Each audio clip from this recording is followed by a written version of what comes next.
e da sexualidade.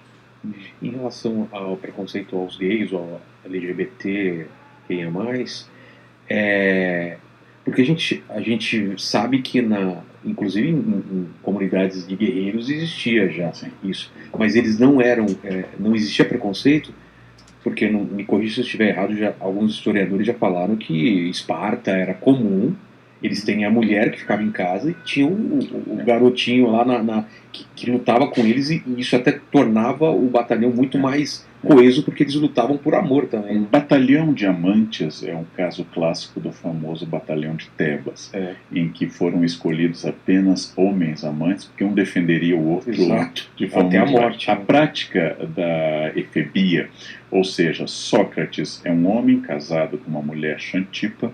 Sócrates tem a obrigação de orientar, como qualquer ateniense, um mais novo. Então, o efebo, o jovem, que no caso de Sócrates, Alcibiades, ele vai ter que ser educado para a política e para a sexualidade. E por isso é uma prática comum que este homem tenha um amante mais jovem. Mas ele tem obrigações com a cidade. Então, quando se critica Alexandre, não é porque ele tem um namorado. Esse não é um problema. Alexandre tem um namorado, desde o tempo da Macedônia até a conquista persa. Isso não era visto isso como não é um uma problema. coisa ruim. O problema é que Alexandre não gera filhos. Ele teria que ter uma mulher para gerar ele filhos. Teve Roxana, mas ele não gera filhos. E não gerando filhos, ele não está cumprindo o seu papel. Se ele tivesse filhos, 12 filhos com Roxana, ter um namorado, ou o eunuco indiano que ele adotou quando chegou até a margem do rio Indo, isso não é um problema. Então, por exemplo, não se pode dizer a palavra homossexualidade em Atenas, porque homossexualidade pressupõe uma definição que não existe em Atenas. Entendi. Não existe.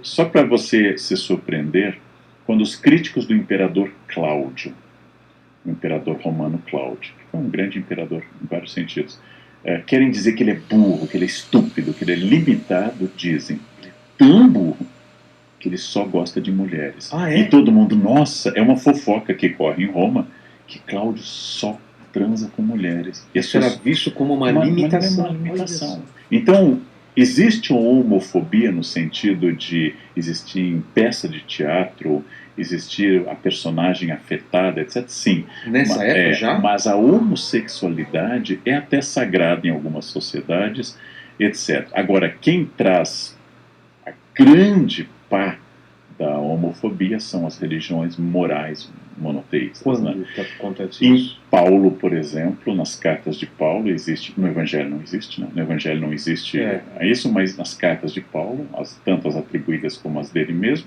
existe essa questão, que lá em Corinto, cidade famosa pelo balacobaco, lá em Corinto, onde a turma gostava da bagunça. Gostava da bagunça.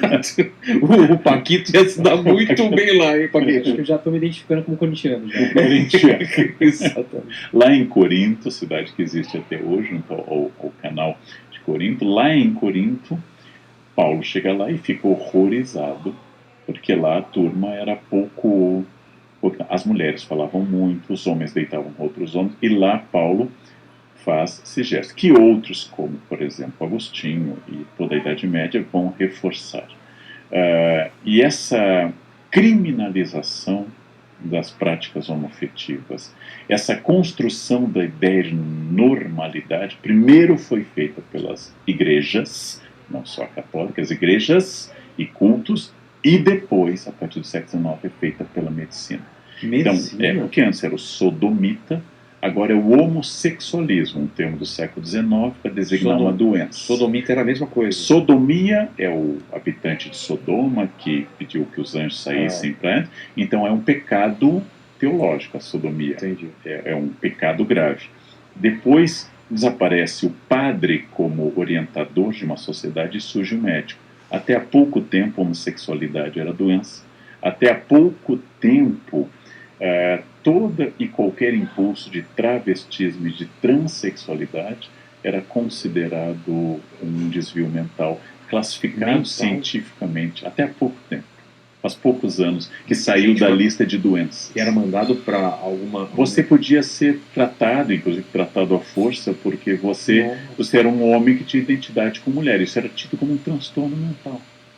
Então faz pouco tempo. Por isso que o Foucault explica que a igreja saiu de cena como as igrejas como definidoras e surge em cena médico. O médico psiquiatra, o médico biológico no sentido estrito, que vai passar a fazer isso. Então, por exemplo, Alan Turing, o criador da linguagem computacional contemporânea, o homem que decifrou a máquina enigma dos nazistas, que ajudou a Inglaterra a vencer a Segunda Guerra, foi tratado com uma espécie de castração química tão forte que ele se matou. Ele ficou deprimido e ele se matou. O herói de guerra, o homem sem o qual a Inglaterra teria sofrido muito mais na Segunda Guerra Mundial, Alan Turing foi obrigado a tomar elementos que diminuíssem o desejo, e isso provocou nele um choque tanto da identidade psíquica como biológica. Alan Turing se matou. Então, outros como Oscar Wilde foram presos, jogo da imitação, foram presos e ainda foram condenados a trabalhos forçados pelo crime de gostar de homens.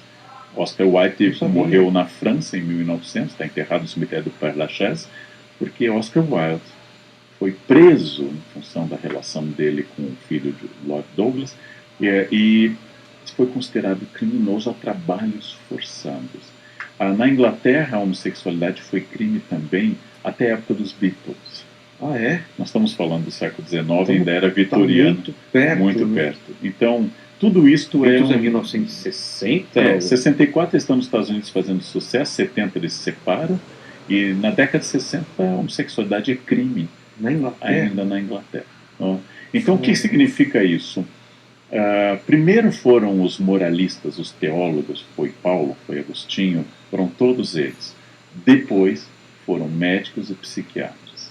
Eles herdam isso. Então não é mais a mulher possuída pelo demônio, é histérica. Isso é a transformação do discurso religioso no discurso médico. Isso é fascinante e é estudado na história da sexualidade que Foucault lançou, primeiro 3, depois um volume extra. É estudado pelos especialistas de gênero. Ou seja, como é que nós passamos a fazer discurso médico sobre a diversidade sexual.